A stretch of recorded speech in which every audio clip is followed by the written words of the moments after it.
Salutare și bine am găsit la un nou episod pe acest canal. Mine este Idi și astăzi facem tipuri de oameni pe stradă. Primul tip, ăla beacu.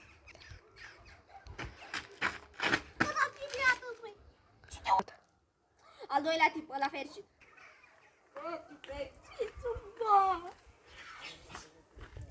Al treilea tip, ăla bătăuș. Mă facă ce?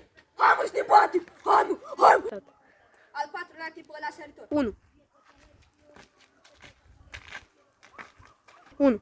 Al patrulea tip, cel împiedicat. Gata.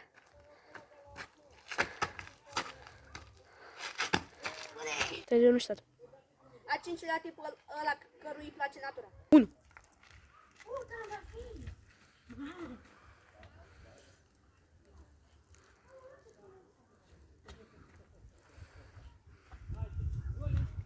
Al șaselea tip, ăla bogat.